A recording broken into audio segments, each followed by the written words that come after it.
Welcome to KnotWork Myth and Storytelling. This is the show where ancestral wisdom is woven with the biggest questions of today.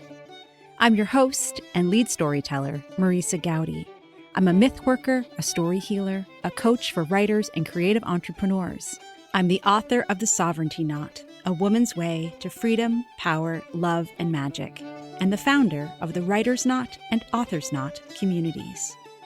If you love what you hear and want to support the show, I'd be so grateful if you'd become a paid subscriber on Substack. Each week in my newsletter, Myth is Medicine, I'll take you on a deep dive into how mythology and folklore can help us heal the individual and the collective in this present moment and beyond. There's a link in the show notes to follow Myth is Medicine over on Substack. On KnotWork, we explore the mythology and folklore of Ireland and beyond. Whether you're drawn to Celtic culture or the mysteries concealed in ancient sacred sites, or whether you just like a good story and expansive conversation, you're in the right place. Welcome, Vulture. Season 6, Episode 6. She Will Be Heard. Sheela Will Be Heard. A reprise of my Sheela na gig episode, just in time for International Women's Day and coming up on March 18th, Sheelah's Day. You may have heard this story back when I released it in 2024.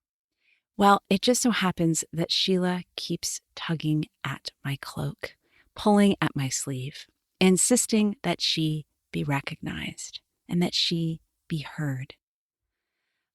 I took my own opportunity to revisit the story I had written, which is a one-sided dialogue between a married couple, Sheela and her husband, Patrick. According to the folklore of the 18th and 19th centuries, Patrick had a wife, and her name was Sheela, and she was celebrated the day after he was, on March 18th. There's some talk that that's related to the fact that the Irish immigrants to England would take the day of March 17th to celebrate their patron saint and have more than a few pints, and that they would end up quite hungover the day after. And they would declare they could not go to work that following day because they had to celebrate not just Patrick, but also his wonderful wife. So I played with that idea, and that's why I put out this story last year, just in time for St. Patrick's Day. And this year, I'm telling the same story again. As I said, I just had thought about playing with it and revising it, but I was really happy with where it began and where it landed.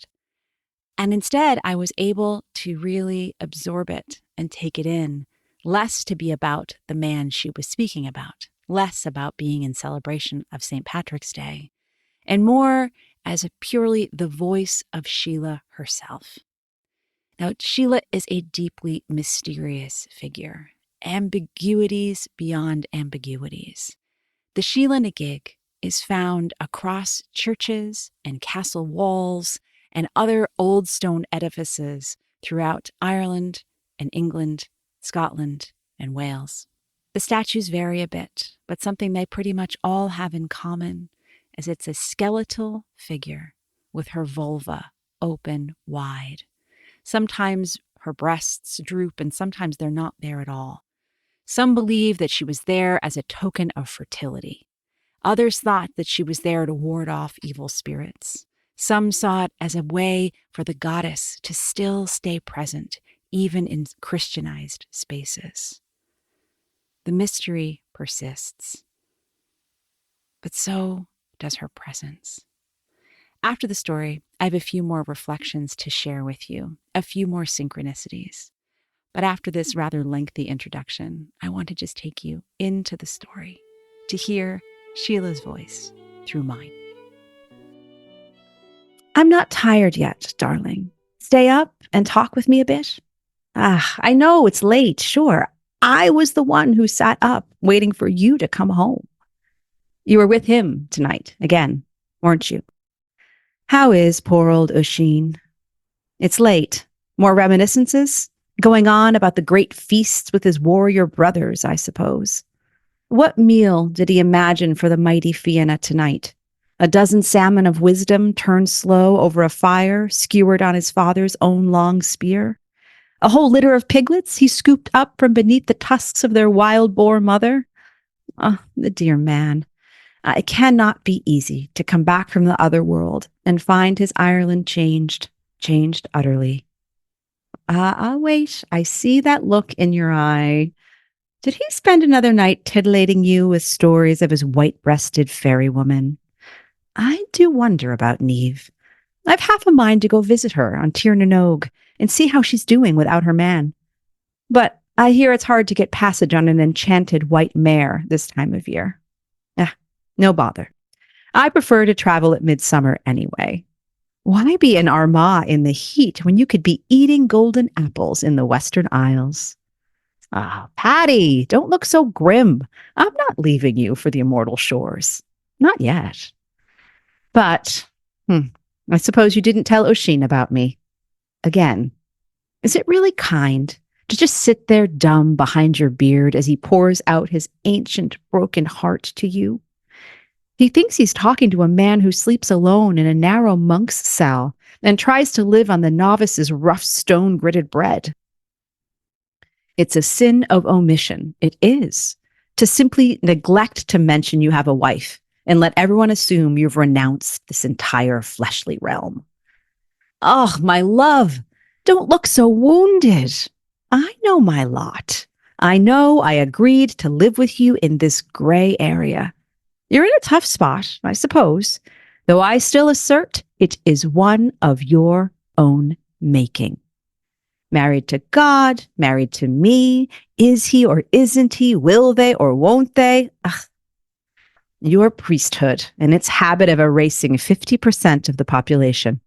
Your young savior is terrible at maths if he thinks he can craft a whole church with just half the people of this island. But did you know, I had a dream last night, and I don't think that man that you call Jesus, I don't think he slept alone. I swear, you woke me with your snoring just as the dream was getting good, but there was a woman wearing a red robe, and the way she looked at him and the way he looked at her, there was something there, something you and I know a bit about. All I'm saying is that I think you could have a more honest conversation with that dear-hearted, heartbroken old warrior if he knew you two weren't so different after all. You could have a different conversation with the whole world, I'd wager. You know, I didn't marry you because I fancied being kept a poorly kept secret. And you shouldn't have asked me if you were going to wander about each day half tortured by the wondering about whether loving me was going to damn you to that place that scares you so. What do you call it then? Hell? Enough. We'll not solve that problem tonight. I'll tell you a bit about my day, shall I? So, I was down in the groves. Don't look at me like that. Those people, as you call them, they are my people. What is it you think I was doing before you showed up with your crozier and your psalter and your fancy new prayers? You said you would respect me and my ways, and the ways of my people and the ways of the Great Mother.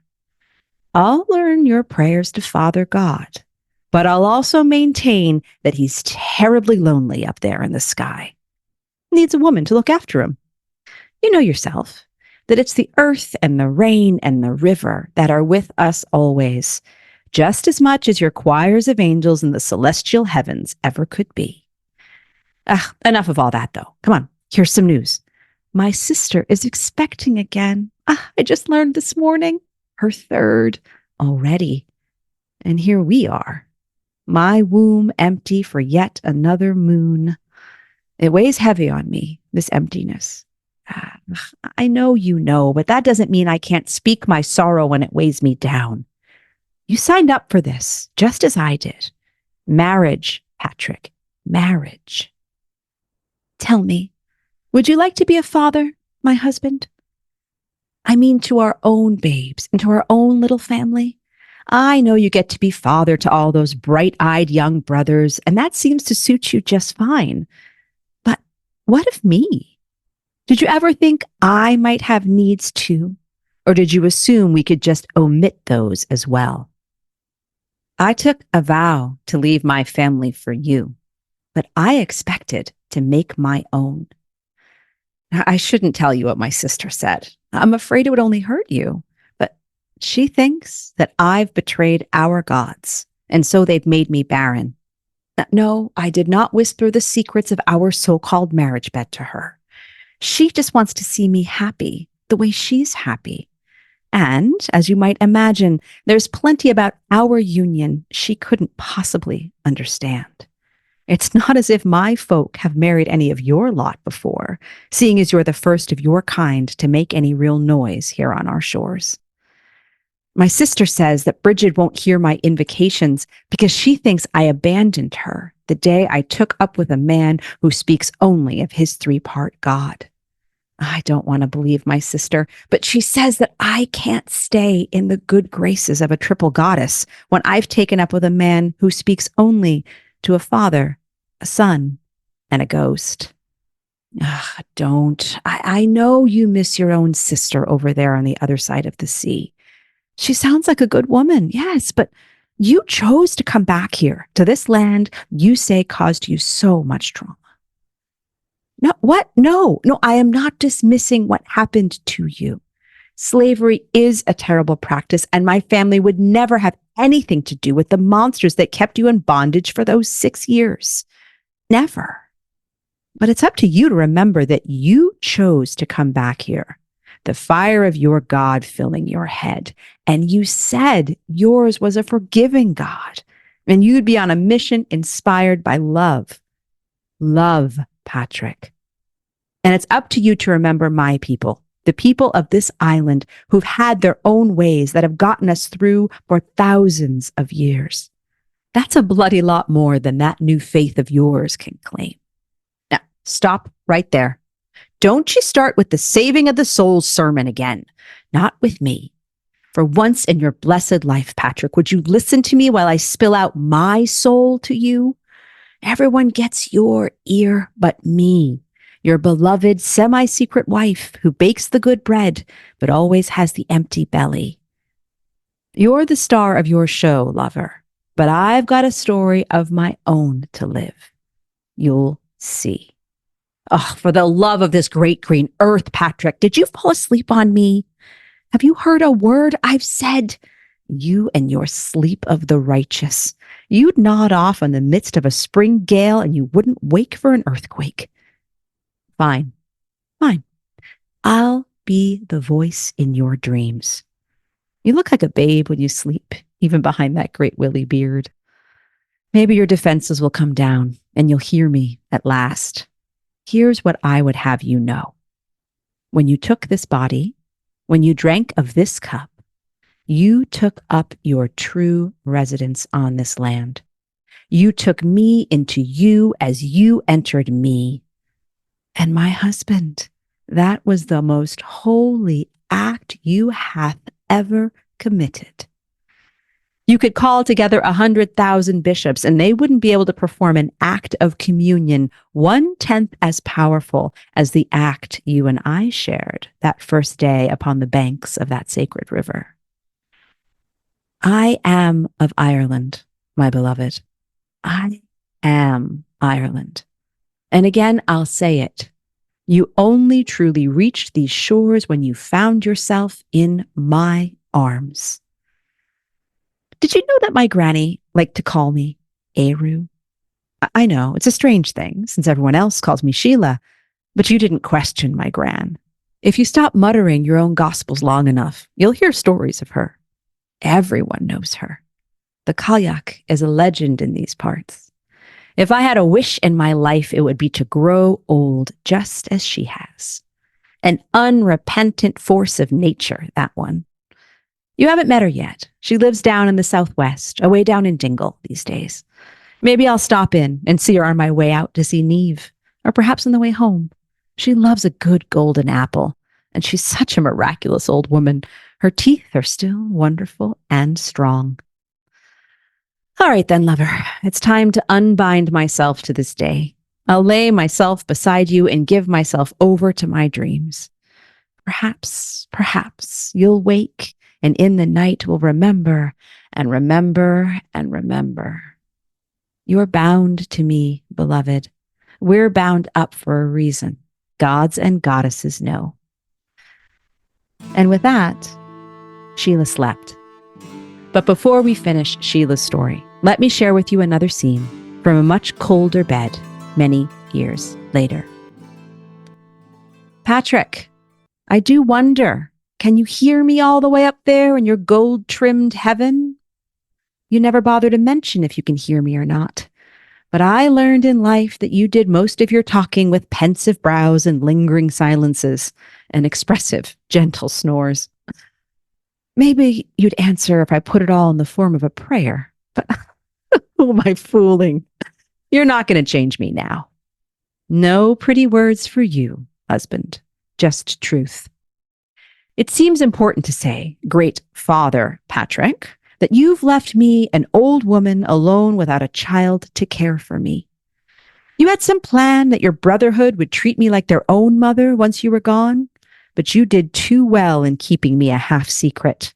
They couldn't even half care for me, and so they banished me. Or maybe they just conveniently forgot about me. Sins of omission. The result was the same. But I told you who my granny was. You were listening, right? I told you about Granny Cailleach, the oldest of the old, the mother of us all, the keeper of us all, in birth, in life, in death. Well, she found a place for me, and she lets me be who I am.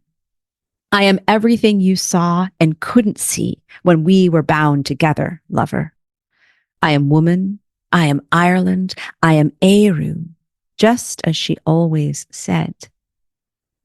In life, I was desire made flesh, and I was mother, even if I bore no children from our marriage.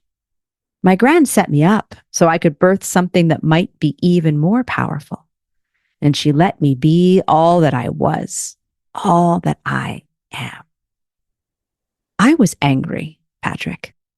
I was rageful that you would take me and make me promises and then deny me the fullness of partnership. I am not ashamed of that rage. Your sacred way depended on spoken absolutes and a disembodied reality. A great creed you composed, all of your deeply held beliefs. But I know you to your skin and deeper. And I know those pretty words didn't tell the whole tale. You tried to deny the body, but you couldn't, not fully. And so you kept me in limbo like an unbaptized babe. I know it hurt your feelings when I refused to let you dribble me in waters from your cup. But I'm grateful that I held on to what I knew. I had taken my own holy swim in the Mother River Boyne, and your waters could no more bless me than they could wet the rain. I've finally taken a place in church. Are you happy? I've taken my place at the king's fireside, too. Granny Cailleach and I had a chat, and she helped to design the art. She taught me that real beauty comes with the power of age, so we stripped my face of that youthful flesh you once loved. Just the bones beneath, to remind the folks that underneath we're all made of the same hard stuff as stone. But I'm not just a wicked sort of memento mori. Death is a worthy, inescapable companion, but it's never the end. Rebirth is always waiting at the other side of the doorway. And so there's a doorway to birth and life and death and rebirth. My vulva open wide, there for all to see. Up there, are you too blinded by the heavenly lights to see it? It's a marvel, and the darkness within, that sacred holy darkness, would give your eternal holy sunshine a run for its money. You know you need the darkness of the womb cave as much as you need the sun shining on your breastplate, don't you, Patrick? And oh yes, my breasts are there, bared in the church and in the great hall. I would not bind my breast in some mock holiness or signal of virtue.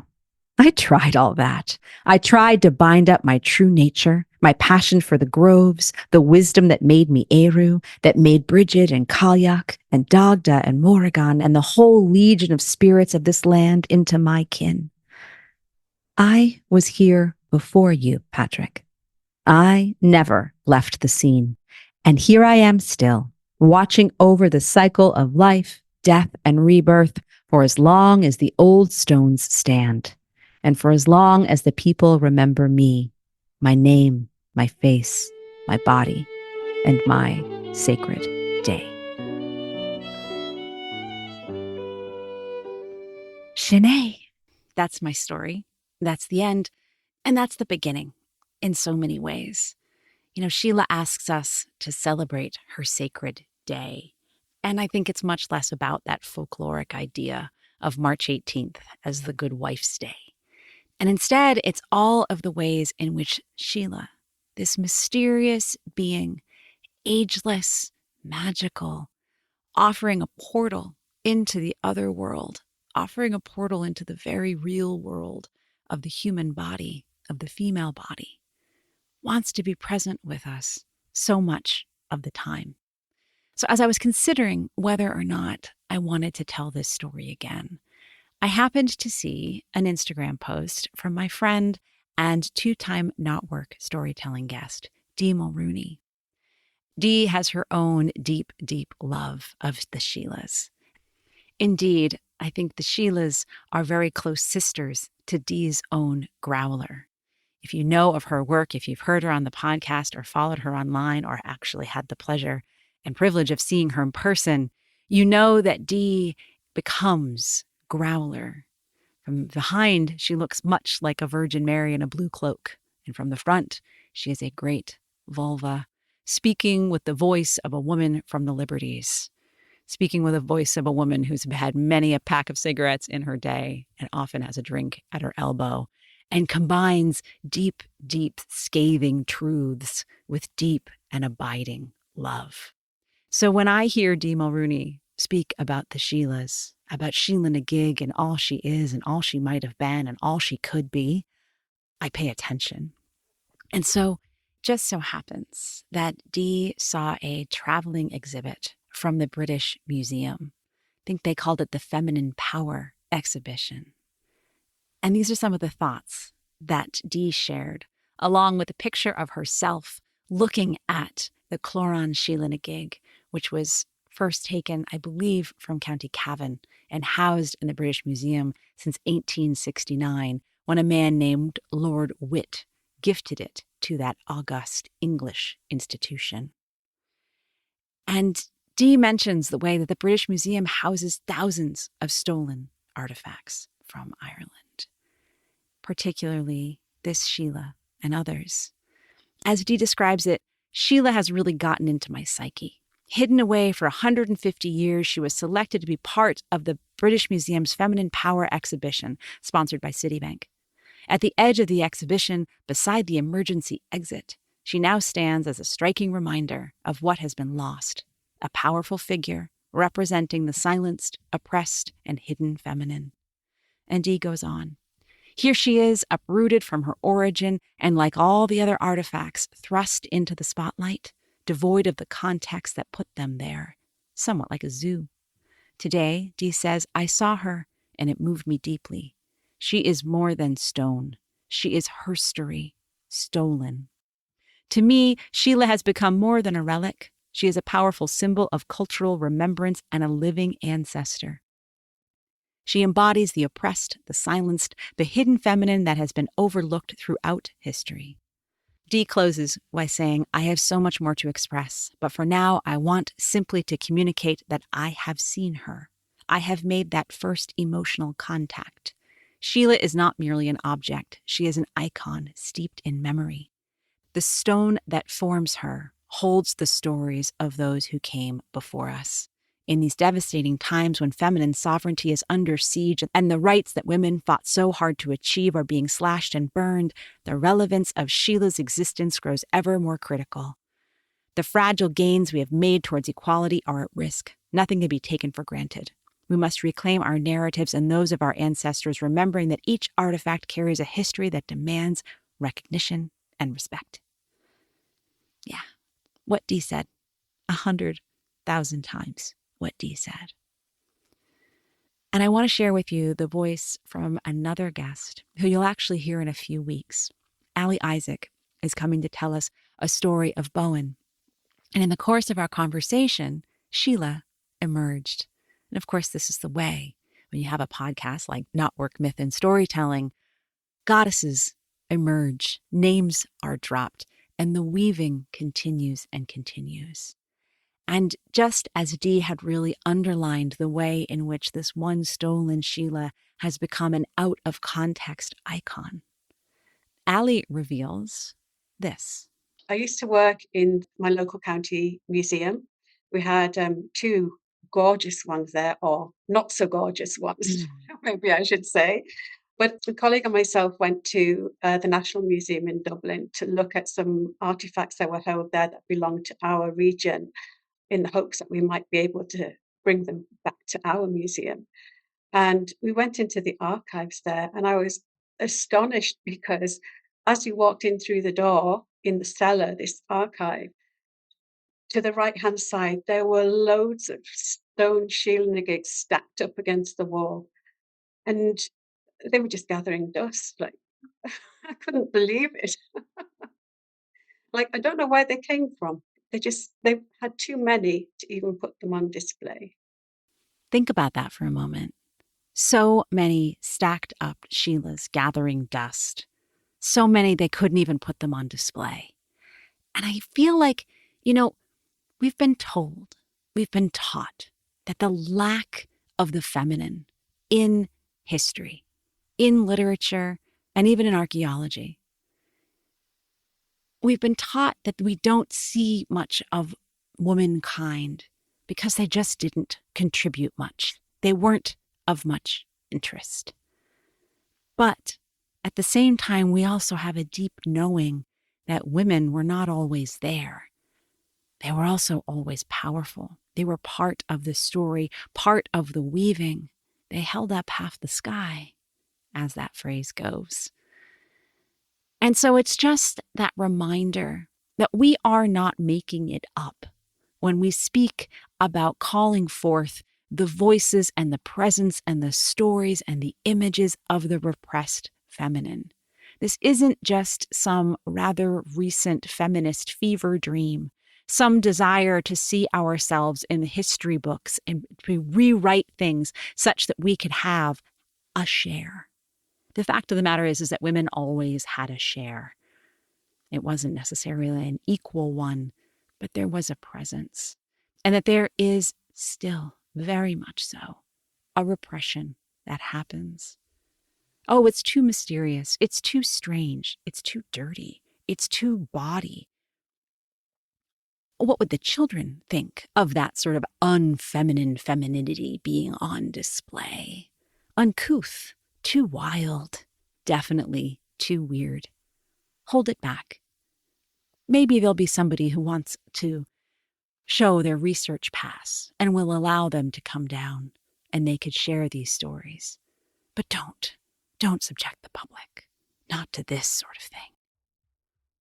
I say all this because I need to be reminded again and again, even though what took me to Ireland in the first place was my search for the goddess, my search for the feminine, my look inside of women's poetry to really find that ancient divine feminine force that I knew was held in the land and in the culture.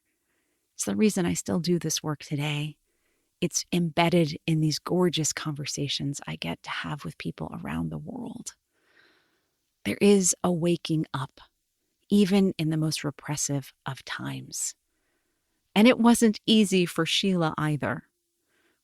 Whether you're trying to imagine whoever it was that first conceived they needed to put her on the side of a wall or on the side of a great hall, or whether it was the fact that Patrick could have actually been married to a woman of the land, to Éire herself, to a sovereignty goddess who enabled him to be in right enough relationship to build his own new organization, his own church, that in its early days of Celtic Christianity, before all the corruptions of Rome and modernity, had to have had some essential beauty in it.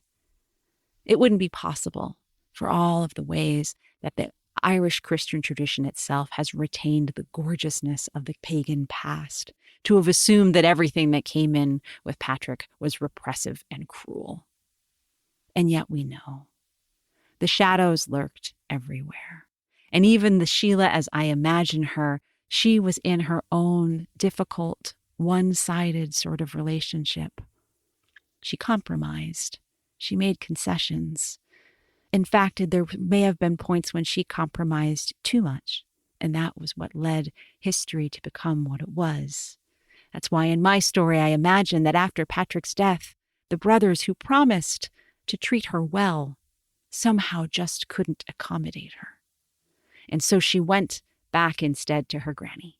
She went to the Cailleach herself, the woman as old as the land, who helped us find ways to remember. Because if we could not hold Sheela in the rituals and in the prayers of the religion that replaced those old ways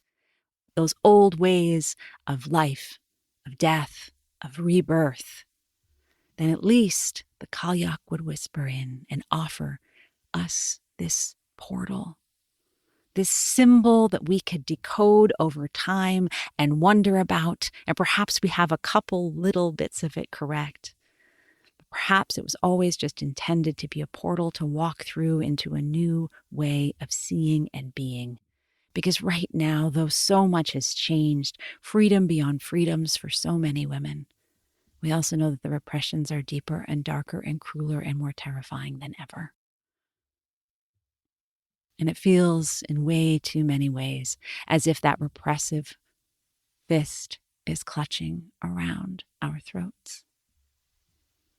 But we keep making art. We keep having these conversations. We keep mentioning what it means to be finding forgotten statues in the archives and what it's like to see a woman on display pinned behind glass, plucked up out of the context of her original land and made to speak for somebody else, on behalf of somebody else. As Dee says, free Sheela. Sheela has always been free. Sheela is here to free us just as we open up our minds, our eyes, our mouths, our throats, our hearts, our vulvas, to free her without shame, without fear, despite the shame, despite the fear, in relationship with the shame and with the fear, because we cannot push it all away and pretend it did not exist. We acknowledge that it is woven into us, the shame and the fear, besides the love and the hope. And when we can acknowledge the all, the death that exists beside the birth, the shadow that exists beside the light, then in that full-hearted, eyes wide open, vulva yawning wide way, we can find our way into a future. Free Sheela. I wish freedom to you. I wish love to you. I wish you a gorgeous and beautiful and connection-filled International Women's Day. And I wish that in certain ways we didn't need to have this day, but we live in a world in which we do, and so we celebrate. We bring the secrets to light. We allow the subversive to be said with clear voices. Mila Wiegis, thank you for hearing my story today. Thank you for tuning in to KnotWork Myth and Storytelling. Please subscribe and review the show on your favorite podcast platform, and do share this episode with other lovers of mythology and story. By the way, everyone is a lover of mythology and story, even if they've forgotten. Creating this show is a labor of love, and your support will help me continue to craft and share stories throughout this season and beyond. Please consider becoming a paid subscriber to my newsletter, Myth is Medicine, over on Substack, where you'll find new writing and conversations each week. You can find out more about my writing, my book, our online writing communities, as well as how to work with me as a writing coach at marisagoudy.com. Gratefully, I live, write, work, and record this podcast on the ancestral lands of the Munsee Lenape tribe, whose name means original people. Music on this show is performed by Beth Sweeney and Billy Hardy.